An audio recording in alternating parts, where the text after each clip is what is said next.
Hello, parents. My name is Alexis Willis, and today I'm going to be giving an in-depth book review of iGen, Why Today's Super Connected Kids Are Growing Up Less Rebellious and More Tolerant, Less Happy, and Completely Unprepared for Adulthood, and what that means for the rest of us. So I found this book really fascinating, and it gives a lot of in-depth information that includes important statistics as well as graphs, and Twenge, the author of the book, does not give any facts or data that doesn't back up her statements, and I'm going to cover some of the important topics that she discussed, and I'm going to go ahead and discuss them in order. First, pointing out some of the qualities that she has found in iGen. So bear with me, this includes a lot of information, but first and foremost, what is iGen? So iGen, the I in iGen stands for internet, and Twenge says that the oldest members of iGen were early adolescents when the iPhone was introduced in 2007. So she's presuming that this generation was born between 1995 to 2012. So I actually fall under this particular generation. And since I'm talking with parents in order to help educate them concerning their children, I first and foremost want to address something that Twenge says and mentions in the book. One of the first questions she tackles is basically people asking, well, why are you blaming the kids? Isn't it the parents' fault they're acting like that? Hence, boomers and Gen Xers. They're the people who raise the children. However, she says that these presumptions are false, and she says some generational changes are positive and some are negative. And most of the time, it's both. It's a natural human tendency to classify things as good or bad, but with cultural changes, it's better to see the gray areas and trade-offs. So no matter, no generation is worse or better, it just changes, and we're all a part of that change. And so that should be helpful to parents who feel, a little bit more relieved knowing they're not the reason their kids may be messed up, So I don't want any parents thinking that as we move forward, think, oh my gosh, I should have done better. No, it's okay. We're going to do better. So the first point our author makes is this generation is growing up more slowly. iGen is less likely to experience the freedom of being out of the house without their parents, which are those first tastes of independence of adulthood.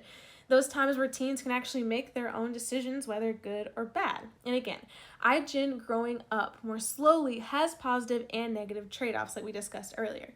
Some of the positive trade-offs is that they are less likely to have sex than teens in previous decades. So teen birth rate is actually hit an all-time low. And they're also less likely to get into car accidents, simple things like that. iGen teens now don't really have the experience of what it's like being a latchkey kid, and overall they are spending less time just doing homework, paid work, volunteering, extracurricular activities, all of which are attributing to this generation as a whole just developing more slowly compared to Gen Xers, they would often lengthen adolescence beyond all previous limits and started becoming adults earlier and finish becoming adults later. So some of you parents may relate to that statement if you feel like, wow, I just was so much more grown. Well, there you go. So the question then moves to, if teens are becoming adults slower, they're not spending as much time doing homework, they're not really going out, what are they doing all that time?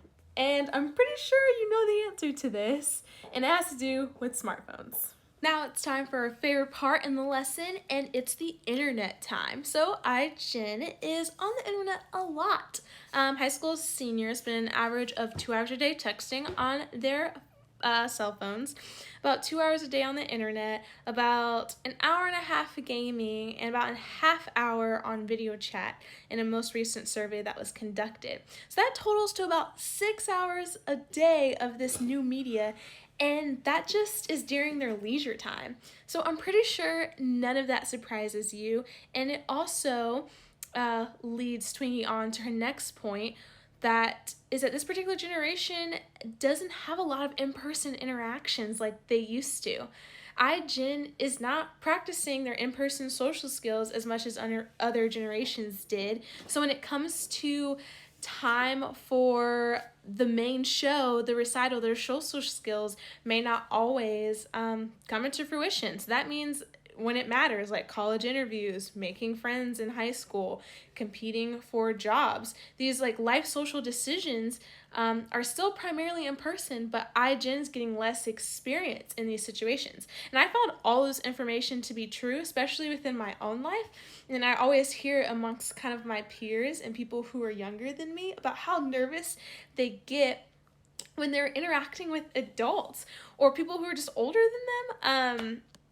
I mean, younger people, they don't often want to make a phone call, or they don't want to schedule their appointments. They don't interact with the woman at the supermarket because of social anxiety. The next part that Twangy tackles, which was my favorite section, was the new mental health crisis that young people face. This really spoke to me particularly because I used to be a psych major, so I too have been noticing really an increased awareness and talk concerning mental health.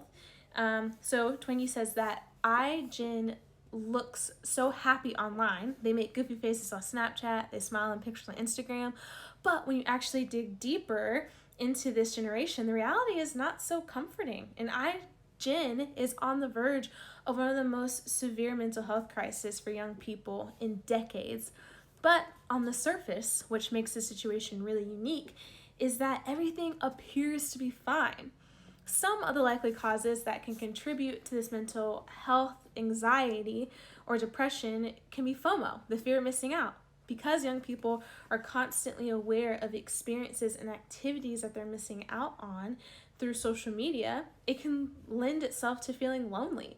Social media also plays a large role in feelings of inadequacy, and many people post their successes online, but teens don't realize that their friends fail too. And though it's not all social media that is causing the stress and mental health issues for young people, it's also just the feeling of being unprepared for adolescence and early adulthood due to just our lack of independence, like we had mentioned earlier. Social media also can become an addiction for young people, so they find themselves having a harder time to go to sleep and actually put the phone down because the phone's probably right next to them. I'm guilty of that. And so that means no sleep, which is not good. We need sleep. Twangy also says that it simply when she says that a free way to improve mental health for young people is just to simply put the phone down and to do something else. Easy enough. And the next topic she tackles is religion and spirituality. She says this generation is more likely than any generation before to be raised by religiously unaffiliated parents. And I think we've all heard that phrase before where I'm not religious, but I'm spiritual. But statistics are showing that this generation is not religious and they're not spiritual. They're neither. And spiritual religion is not being replaced by spirituality by young people. If anything, if everything continues the way that it seems like it, this generation is actually ushering in a more tolerant form of religious beliefs in Christianity that steps away from what people should focus on not doing and what they should focus on doing. The sense of tolerance also leads to her next point about this generation's need for safety. It craves safety. iGen craves safety. But they didn't get this way by themselves. They grew up in a world with sanitized plastic playgrounds, she says, and she also talks about we live in a car seat era, which all really important, but it helped with their emphasis on safety. And again, it has positive and negative trade-offs like anything else. Again, they're least likely to drink and drive, and they're more willing to ask the question, hey, is this safe when pertaining to situations with alcohol or marijuana? Twangy says it really all stems from the fact that this generation is terrified not just of physical danger but of emotional dangers of adult social interaction, and their caution keeps them safe, but it also makes them more vulnerable because everyone gets hurt eventually. Not all risks can be eliminated at the same time, especially for a generation that believes that disagreeing with others constitutes as emotional injury. Yikes, that kind of got me. But this all goes back to the previous point that I made concerning spirituality, and people are beginning to think it's really unsafe to disagree, and people are making social interactions, it makes social interactions really difficult. Okay, so I kind of want to go ahead and move along the next points that she made rather quickly. Another thing she mentions is that the iGeners understand that they need to work hard to keep their expectations in check in today's economy, which is a little different from the millennials' sense of entitlement. It's kind of what they're known for. Also, because the iGen loves emotional safety, it's kind of affected the way they understand sex, marriage, and children. And this generation is less likely to have sex as teens and young adults than in previous generations. And a lot of times relationship conflicts with this generation comes from just the more individualistic notion that you don't need anyone else to make you happy. So fewer young adults are having sex, fewer are in committed relationships, and fewer are really prioritizing marriage and family. As far as conversations pertaining to LGBTQ, gender, and other race issues, Twangy says that this particular iGen generation wants to talk about these issues. At least they say they want to talk about it, but they also feel like they can't. Again, it kind of goes back to that fear of having those type of conversations that lead to disagreement because they see it as emotional trauma as a form of it. Also, politics are no different in this scenario. So, what does all this mean? I would say that Twangy does give a lot of helpful information concerning this generation, but she does really leave the question open for what do we do now? If I had to kind of give a critique of this book, I would say I would have liked for her to go into more detail pertaining to what do you and I do about it. She does, but I would want a little bit more. She ends her book in a conclusion that is all about understanding and saving iGen, which I'll go over some of the main points she says in it. First one is to simply put the phone down, like she had mentioned earlier before. Young people are addicted to their phones.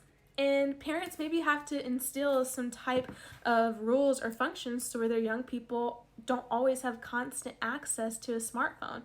Maybe for a younger child, hold off on giving them a smartphone and maybe buy them a flip phone while they're younger. It's not always optimal when they're older, but hold off the amount of time they can have access to the internet.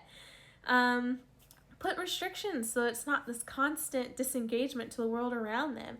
I know it's not always really practical, but do it. I would say also hold off on allowing your children to have a smartphone, like take it to their room. Maybe when they go to sleep, their phone can stay charged in the living room. Just reminding them they don't always have to be engaged. Creating this healthy form of boundaries will kind of help that innate desire to be addicted to smartphones. Parents can also allow their children to enjoy the benefits of in-person gatherings. So if your child wants to hang out with their friends, don't think it's a waste of time. Praise them, celebrate them for actually engaging in human interactions, because it's actually furthering their development as people. And when it comes to the mental health section that she had talked about, it's really clear that social media isn't helping, so maybe limiting that for your child. And also opening up more candid conversations towards listening, because this generation is struggling and this generation is crying out for help. So it's time that parents really listen to them and start making steps to get them the help that they really need.